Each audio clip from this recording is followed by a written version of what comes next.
नमस्कार। मैं राजस्थान शिक्षा महाविद्यालय की असिस्टेंट प्रोफेसर अनीता पारेख। विद्यार्थियों, अब तक के पिछले वीडियो में हमने नागरिक शास्त्र के विषय में बहुत सी जानकारी प्राप्त की, उसके अर्थ परिभाषाओं को जाना, उसके प्रकृति क्षेत्र को जाना, भूमि का महत्व आदि को जाना। हमने उसके लक्ष्य तथा उद्देश्यों की भी चर्चा की।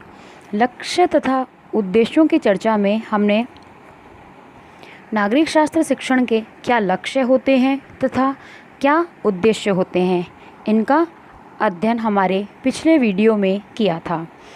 आज के मेरे इस वीडियो में मैं आपको लक्ष्य तथा उद्देश्य में क्या अंतर होता है उसका स्पष्टीकरण करूंगी। तो चलिए हम चलते हैं हमारे लक्ष्य तथा उद्देश्यों के अंतर को समझने की ओर। लक्ष्य तथा उद्देश्य में अंतर। लक्ष्य शिक्षा को निर्धारित दिशाएं प्रदान करते हैं। शिक्षा इनके अभाव में वांछित दिशा में प्रगति नहीं कर सकती है। दूसरी तरफ उद्देश्य वह बिंदु है जो निर्धारित दिशा में संभव उपलब्धि को व्यक्त करता है। अर्थात लक्ष्य हमारा मार्गदर्शन करते हैं, हमें वह दिशाएं देते हैं जिसके अभाव में हम अपने मार्ग तक या अपनी मंजिल तक नहीं पहुंच सकते। दूसरी तरफ उद्देश्य हमें बताता है कि उन निर्धारित दिशाओं में कौन सी उपलब्धि संभव है या हम उन लक्ष्यों के माध्यम से कौन सी उपलब्धि को प्राप्त कर सकते हैं। दूसरा है लक्ष्य की प्राप्ति विद्यालय कार्यक्रम के क्षेत्र से बाहर है। अर्थात लक्ष्यों को केवल विद्यालय कार्यक्रमों से प्राप्त करना संभव नहीं है। जैसा कि मैंने आपसे कहा था कि लक्ष्य व्यापक है। लक्ष्य के अंतर्गत पाठ्यक्रम प्लस पाठ्य सहगामी क्रियाएं दोनों को सम्मिलित किया जाता है। तो लक्ष्य की प्राप्ति विद्यालय कार्यक्रमों से ही नहीं वरन विद्यालय कार्यक्रमों से हटकर भी प्राप्त किया जा सकता है। दूसरी तरफ उद्देश्य की प्राप्ति विद्यालय कार्यक्रम द्वारा की जा सकती है। उद्देश्य की जो प्राप्ति होती है वह हम हमारे पाठ्यक्रम के साथ साथ हमारी पढ़ाई के साथ साथ प्राप्त करते हैं। इसे स्पष्ट करने के लिए मैं आपको एक उदाहरण देती हूँ। जैसे कि मान लीजिए आपका लक्ष्य एक अच्छा अध्यापक बनना है, सरकारी नौकरी प्राप्त करनी है। आपका लक्ष्य है एक टीचर बनना। आपका उद्देश्य कब पूर्ण होगा? जब आप इस हेतु जो डिग्री कोर्स बनाया हुआ है, जैसे कि बीएड कोर्स, आप उसे करेंगे विद्यालय में रहते हुए, तभी आप बीएड की डिग्री ले पाएंगे और एक अच्छे अध्यापक बन पाएंगे। तो लक्ष्य हमारा विद्यालय क्षेत्र के बाहर होता है और उद्देश्य की प्राप्ति हम विद्यालय के अंतर्गत रहकर करते हैं। नेक्स्ट है हमारा लक्ष्य संपूर्ण शिक्षा को प्रदान की जाने वाली वांछित दिशाएं हैं। शिक्षा के लक्ष्यों को विषयों के अनुकूल परिवर्तित नहीं किया जा सकता है। दूसरी तरफ है उद्देश्य विषयों के अनुकूल परिवर्तनशील होते हैं।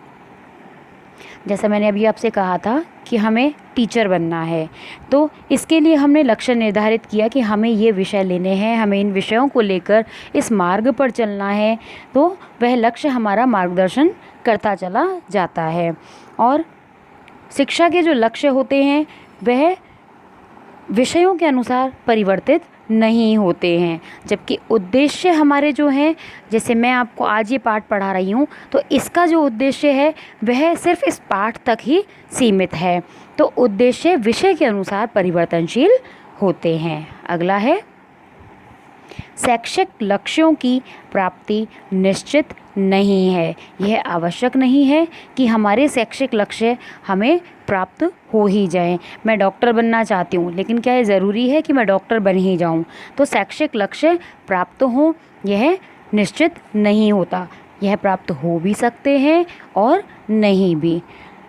दूसरी तरफ उद्देश्य लक्ष्यों से विकसित या उत्पन्न नहीं है, प्रत्येक उद्देश्य की प्राप्ति शैक्षिक लक्ष्य की प्राप्ति का एक चरण होता है। यानी जो भी उद्देश्य को हम प्राप्त कर लेते हैं वह कहीं ना कहीं हमारे उस शैक्षिक लक्ष्य की प्राप्ति का एक कदम या एक चरण होता है। अगला है, लक्ष्य व्यापक होते हैं, इस कारण वे विषय वस्तु के चयन में निश्चित निर्देश नहीं दे पाते। दूसरी तरफ उद्देश्य अंतर वस्तु के चयन में सहायता प्रदान करते हैं। हमें क्या चुनना है हम उद्देश्यों के माध्यम से चुन सकते हैं, जबकि लक्ष्य व्यापक होते हैं। लक्ष्य हमें फटाफट प्राप्त नहीं होते हैं, उद्देश्य में बहुत जल्दी अल्पकाल में प्राप्त हो जाते हैं। तो लक्ष्य व्यापक होने के कारण विषय वस्तु का चयन करना कि मुझे डॉक्टर बनना है, इस हेतु मैं कौन से लक्ष्य को अपनाऊं, कौन सी विषय वस्तु का मैं चयन करूं, इसका निर्देश हमें निश्चित रूप से नहीं दे पाते हैं। जबकि उद्देश्य हमें तुरंत फटाफट हमको चयन करने के लिए सहायता करते हैं। अगला है, लक्ष्य कक्ष की शिक्षण की रणनीतियों के निर्धारण में सहायक नहीं होते हैं। दूसरी तरफ उद्देश्य कक्ष की शिक्षण रणनीतियों के निर्धारण में सहायक होते हैं। विद्यार्थियों, आप लोग लेसन प्लान बनाते हैं, उस लेसन प्लान में आप कुछ उद्देश्यों का निर्धारण करते हैं। उन उद्देश्यों का निर्धारण जो आप करते हैं वो आपकी शिक्षण रणनीतियों के निर्धारण में सहायता आपको प्रदान करता है। आप लिखते हैं ना कि बच्चे को प्रत्याभिज्ञान हो सकेगा, बच्चे में कुशलता विकसित हो सकेगी, बच्चे को अवबोध हो सकेगा, स्पष्टीकरण कर सकेगा आदि। तो इसके माध्यम से क्या होता है, आप अपनी शिक्षण रणनीतियों का निर्धारण करते हैं। जबकि लक्ष्य जो होते हैं वो कक्ष की शिक्षण रणनीतियों का निर्धारण नहीं करते हैं। अगला है, लक्ष्यों की व्यापकता एवं आदर्शवादिता दिन प्रतिदिन के कार्य में कक्षा शिक्षक की निश्चित दिशा में सहायता नहीं कर पाती है। इस कारण यह कक्षा शिक्षक के लिए अर्थहीन होते हैं। लक्ष्य व्यापक होते हैं, इनमें आदर्शवादिता होती है। हम डेली जो लेसन बनाते हैं, डेली जो हमें लेसन पढ़ाना है, उसमें लक्ष्य हमारी सहायता नहीं करते हैं। दूसरी तरफ है, उद्देश्य विशिष्ट होने के कारण शिक्षक के लिए अर्थपूर्ण है।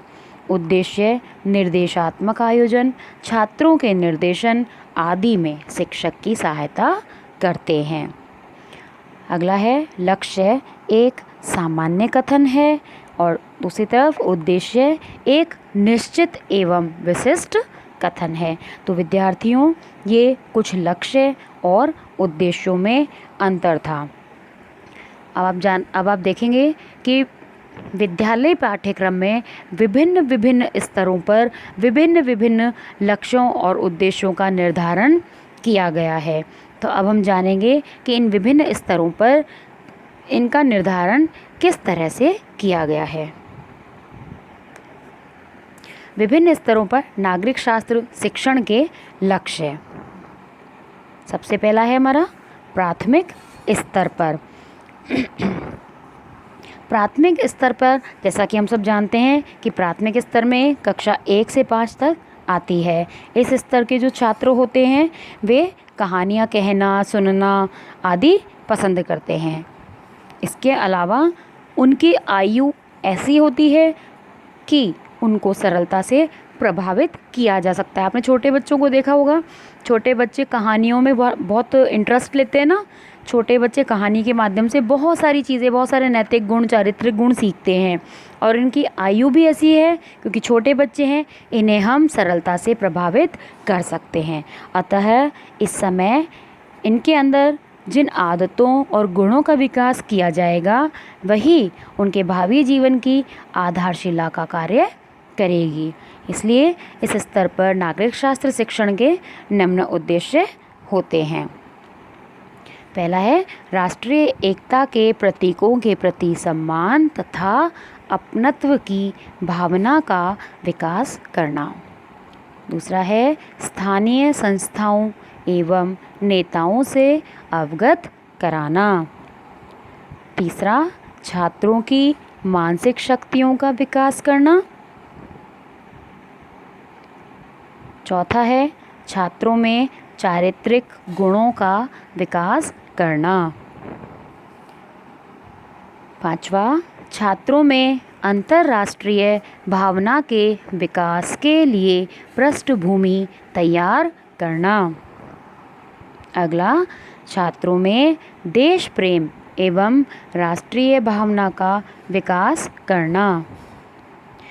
अगला है छात्रों में विभिन्न उत्तम आदतों का निर्माण करना, जिससे वे अनुशासित जीवन व्यतीत करना सीख सकें।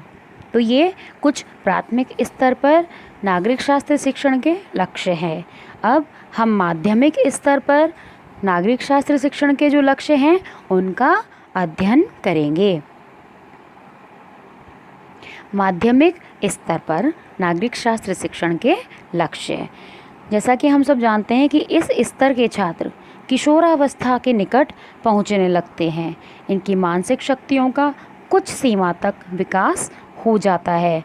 ये वास्तविक में अधिक आस्था रखने लग जाते हैं, यानी वास्तविकता में जीना सीख जाता है। बच्चा बालकपन से निकलकर किशोरावस्था की ओर आ जाता है और बालक में वास्तविकता में जीना वह सीख जाता है। छोटा बच्चा काल्पनिक संसार में जीता है, लेकिन किशोरावस्था तक आते आते बच्चा वास्तविकता में आस्था रखने लगता है।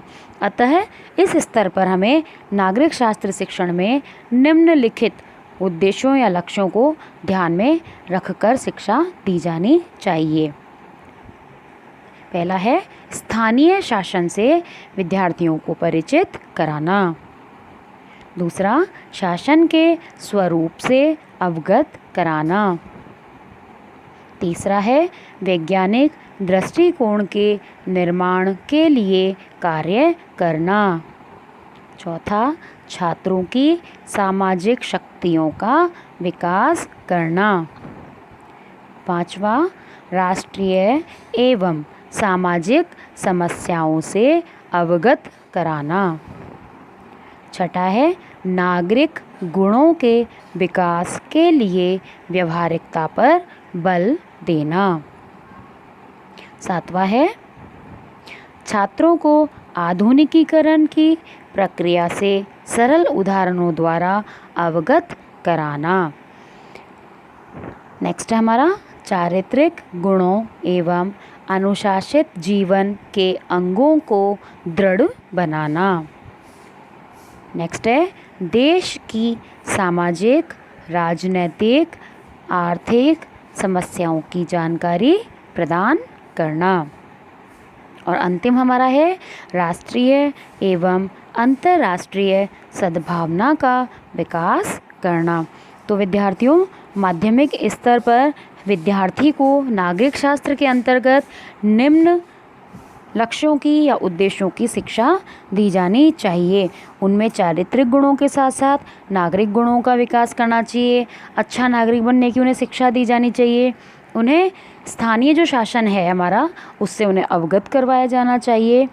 उनकी जो सामाजिक शक्तियाँ हैं उनका विकास इस स्तर पर किया जाना चाहिए। अब है उच्च माध्यमिक स्तर पर। उच्च माध्यमिक स्तर पर नागरिक शास्त्र शिक्षण के जो लक्ष्य हैं, इस स्तर पर हम सब जानते हैं कि बालकों में मानसिक, शारीरिक, सामाजिक, नैतिक आदि सभी दृष्टिकोणों से पर्याप्त रूप से विकास हो चुका होता है, यानी विद्यार्थी में परिपक्वता आ चुकी होती है। वह स्वयं निर्णय करने के योग्य हो जाता है। इस स्तर के बालक स्वयं को दूसरों से अभी स्वीकार करवाना चाहते हैं। अभी स्वीकार करवाना यानी वे चाहते हैं कि दूसरे उन्हें स्वीकार करें कि वह सही कह रहे हैं, वे भी कुछ हैं या वो भी ज्ञान रखते हैं। अतः इस स्तर पर हमें नागरिक शास्त्र की शिक्षा निम्न उद्देश्यों को ध्यान में रखते हुए प्रदान करनी चाहिए। पहला है भावनात्मक एकता की भावना का विकास करना। दूसरा है छात्रों को स्वतंत्र चिंतन एवं निर्णय के लिए अवसर देना। अगला है राजनीतिक दलों एवं उनके कार्यक्रमों का ज्ञान प्रदान करना। नेक्स्ट है छात्रों को देश की सामाजिक, आर्थिक, राजनीतिक, धार्मिक आदि क्षेत्रों की समस्याओं से अवगत करवाया जाए तथा उन्हें उनके समाधान के लिए तत्पर बनाया जाए। अगला है शासन के रूपों एवं लोकतंत्रीय जीवन के ढंगों से अवगत कराना।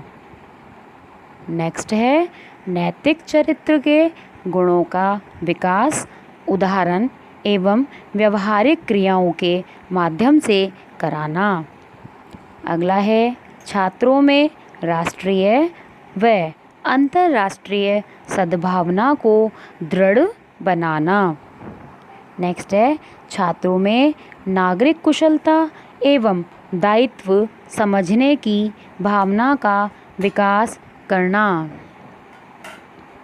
छात्रों के वैज्ञानिक दृष्टिकोण को परिपक्व बनाना जिससे वह सत्य एवं असत्य तथा प्रचार एवं वास्तविकता के अंतर को समझ सके। और अंतिम है छात्रों को नागरिक कर्तव्यों एवं अधिकारों का सैद्धांतिक व्यवहारों का व्यवहारिक ज्ञान प्रदान किया जाना चाहिए। तो विद्यालय स्तरों पर किस स्तर पर विद्यार्थी को किस तरह की शिक्षा प्रदान की जाए नागरिक शास्त्र के अंतर्गत, इसे हमने आज की वीडियो में जाना समझा। आशा करती हूँ आपको आज का वीडियो समझ में आया होगा, आपको पता लगा होगा कि किस स्तर पर नागरिक शास्त्र में विद्यार्थी को क्या शिक्षा दी जाए, उसे किन किन चीज़ों से अवगत करवाया जाना चाहिए। अगले वीडियो में नए कंटेंट के साथ फिर मिलेंगे, तब तक के लिए धन्यवाद।